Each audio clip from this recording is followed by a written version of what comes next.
Welcome to Buzz Banter. I'm Mernwin. I'm Maya. And we're going to be talking about our favorite retro games. So this is up Not to... that retro. Not that It's retro. just so Relatively retro. So the latest we're going to is N64. If only Sega Saturn. Anyway. If I had NES... But no. Some of you are like too young to even understand. Sailor Moon, Sega Saturn, and NES games. Those were my days. Anyway. Do you want to start off with yours or? Well, I like yours too, so I'll be able to collaborate more with you. But I liked Final Fantasy IX best on PS1, I suppose, because I beat it very quickly, and then I started replaying it. And if it has replay value, that means I must love it. I mean, I beat it in like, I think 40 something hours. It's a short game, but the story is probably my favorite on the PS1 generation consoles, and also because of the cinematics. There's one scene that still strikes me to this day is when Garnet is dressed up as a white mage, and she's standing on top of this tower, and she just falls backwards, and like it's a leap of faith because the other guy that's like on top of the tower is like, oh my god, you're gonna die. But it turns out that she's holding onto one of those banners that you see across castles, right, with all the little flags. She's holding onto it, so she actually pops down along the tower like she's wall climbing backwards. It's gorgeous. It's still one of my favorite CGI sequences. Mind you, I have friends that absolutely detest Final Fantasy IX because of the chibi style, but if you ignore the bias that people had towards like desiring like always full-size characters ever since 7 and 8, right? There's no reason why you should not enjoy this story. I mean, it's stunning.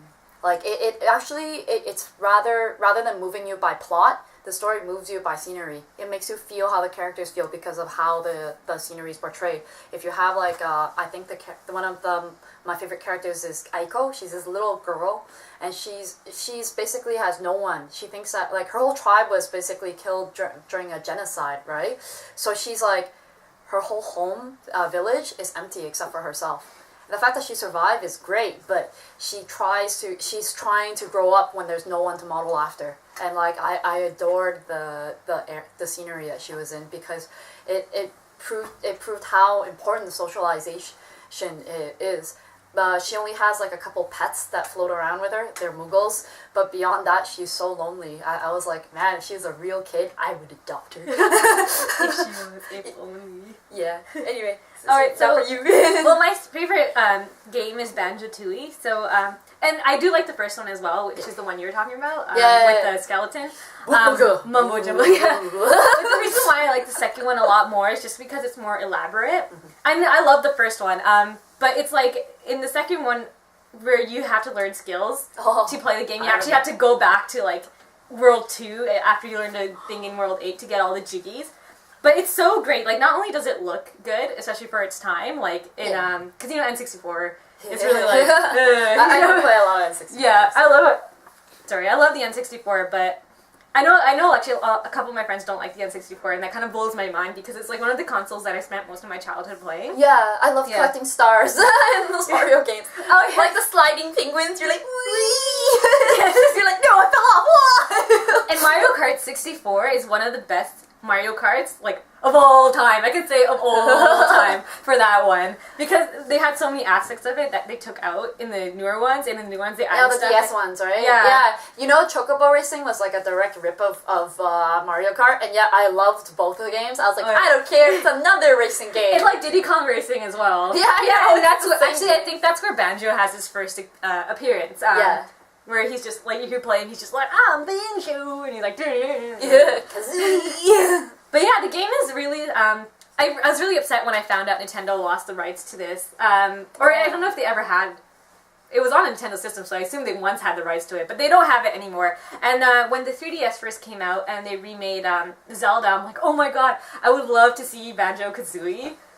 Like, and play it on my 3DS. Like, I would pay good money for this. When Mario Kart came out on DS as well, right? I was thinking, yeah, they're gonna release Banjo. They're gonna.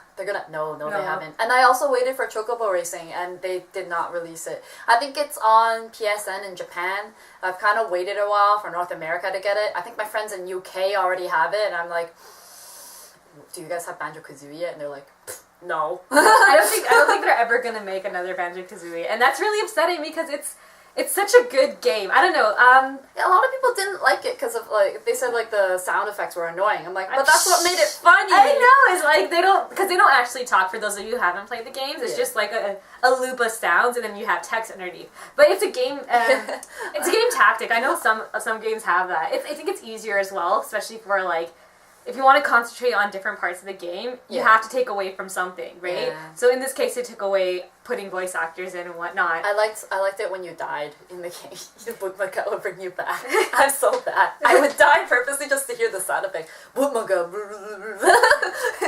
Actually, in the second one, they replaced Mumbo. Yeah, Mumbo with Humba, which is a native girl. And she's the one who changes you. But Mumbo's still in it, but you can play as Mumbo now. Oh my god. So, like, yeah. Beautiful. You go in and then you switch as Mumbo and you go and you pretty much have a bag and then he'll be doing, you have to stand on those pads with Mumbo on it and he'll do something magical to make something happen. Like, in one thing you have to do is, there's a broken down train and you have to have Mumbo, like, come in and fix it. Yeah. And little stuff like that. It's really awesome. And actually in, one of my favorite worlds, there's a couple of worlds that I really like in the second one. The first one is Jolly Roger's Lagoon, which is kind of like a pirate-based world. Oh, yeah, I remember that. Everything is underwater. Yeah, that's pretty. It is. And you have to get Mumbo to make the water breathable, because otherwise you'll die. Yeah. And there's another one where you're going the clouds, like above the dinosaur world. And oh my god, all the worlds are so amazing. You reminded me of like the characters that I'm kind of neglecting to talk about. One of the most well-loved characters is Black Mage in the Final Fantasy series, and his name, there's one in your party in FF9, he's called Vivi, right? He's adorable. And they released his like little plushies and things, and they brought him back in a couple of the other Final Fantasy games, but it's not the same. Especially when like, you know, his like siblings, they all have like giant black wings, and they're all like, what am I? What are you? What am I?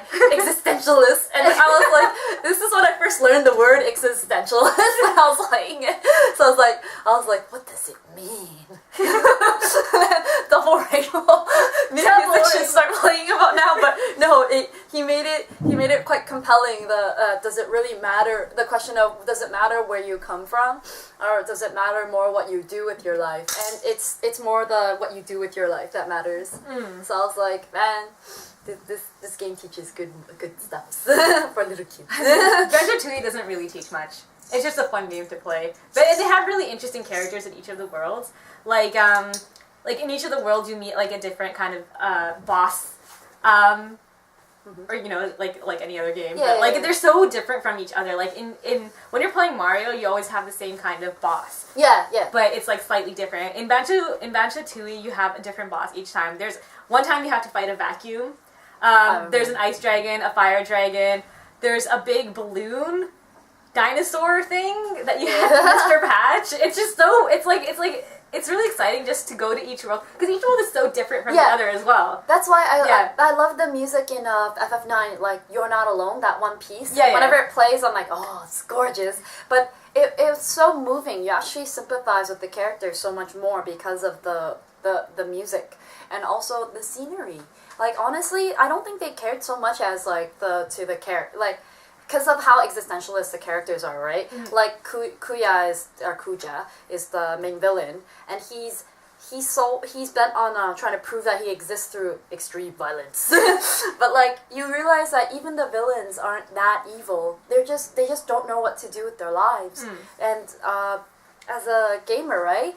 Like, when you're used to like villains that are like so one-dimensional. No offense, Sephiroth fans, but I don't know, man. He reads a book and then he becomes evil.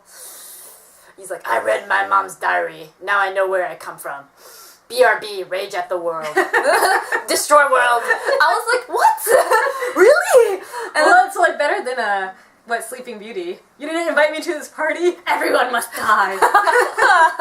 Yeah, but Kuja stood out because he was more of a what do you mean I'm not significant because you can make more of me anytime? You can do, like, it's the equivalent of cloning that they were doing. He was like, I must destroy worlds so that there will only be one of me forever. Your main party member is a guy with a monkey tail, and then Kuja has one too because they're both the same type. They're he's like, if I kill you, then there'll only be one of me. He's like, I'm technically not you. We're made from the same sort of genetic stuff, right? Material, right? They're all clones of whatever. Mm-hmm. Sorry guys, I don't mean to spoil, but yeah, but the meaning, the fact that they were able to differentiate their lives was great. From one another, despite being the equivalent of brothers. Yeah. I loved it. It's one of the Final Fantasies that actually makes sense to me because it moves you emotionally and through scenery and through rather than plot, character development. Plot is kind of it matters, but not so much as how will these characters interact with each other. That's really good. That's a really good aspect of gameplay as well. It's interesting to see especially with a lot of different games, is because games is another way of storytelling, right? Yeah. It's just like movies. It's just like comic books or anything.